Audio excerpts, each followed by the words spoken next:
Let's talk about our relationships. I mean, they're pretty much the most critical part of our lives, right?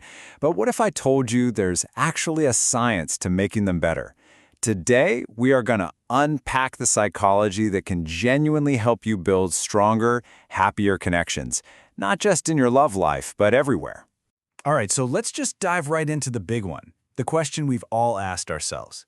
How is it that the very same thing, our connection to other people, can be the source of our absolute greatest joy and at the same time our deepest, most gut-wrenching pain? It's this wild paradox that, really defines so much of what it means to be human. And listen, the stakes here, they are incredibly high. This isn't just a nice idea. This is backed by some serious science. I'm talking about the Harvard study of adult development, one of the longest studies on happiness ever conducted.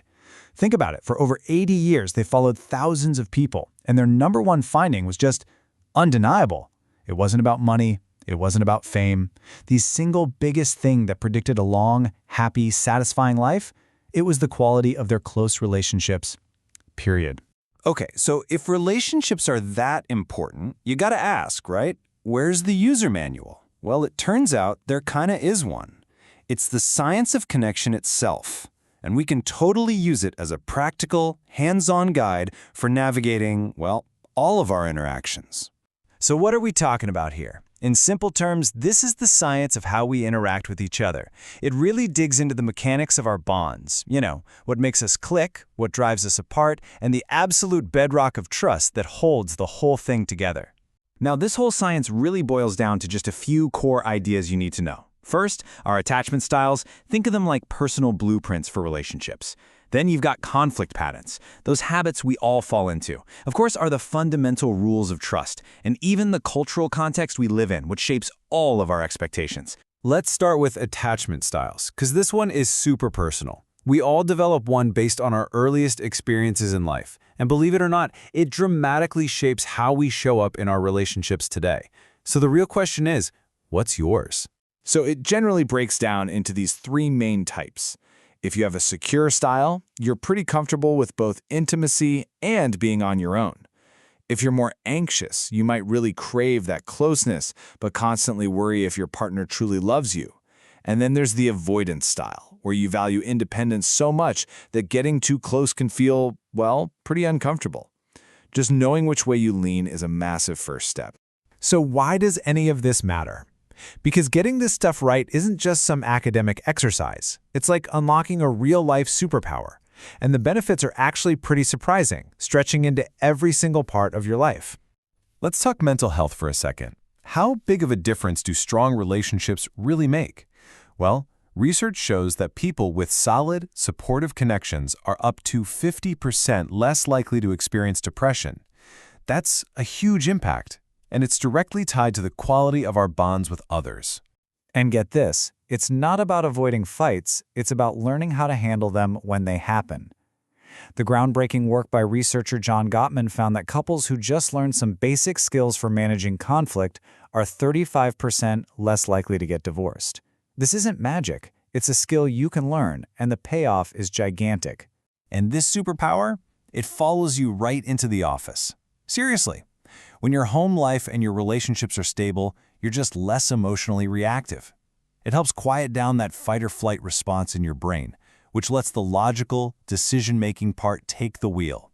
And the result? You're a better teammate, a clearer leader, and a much sharper problem solver at work. Okay, so we've talked about the what and the why. Now it's time for the how. Let's build a really practical toolkit with some simple strategies you can literally start using today to make a difference in your very next conversation. This first tool is a lifesaver in those heated moments. It's called the STOP technique. So before you blurt out something you know you'll regret, just stop. Then take a deep breath. It actually calms your nervous system. Next, observe what you're really feeling.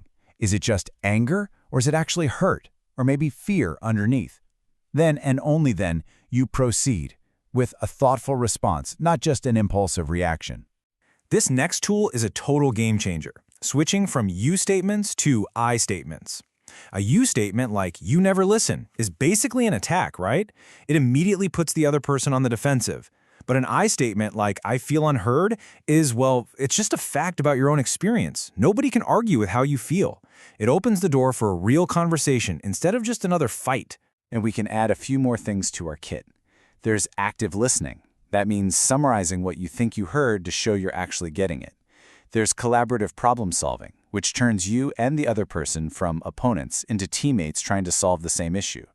And then there's the tough one, rebuilding trust. It's a process for sure, and it requires transparency, a genuine apology, and a whole lot of patience. Look, the real power in all of this science isn't just knowing about it. It's actually using it. So let's bring this all home and think about how you can put these ideas into action, like in your very next conversation. So, I'll leave you with this one challenge. Think about one relationship in your life right now. What single conversation, using just one of these tools we talked about, could you start today? Maybe it's just turning one you statement into an I statement. The science is crystal clear. The quality of your relationships is the foundation of a happy life. And that is always worth the effort. Thanks for joining me.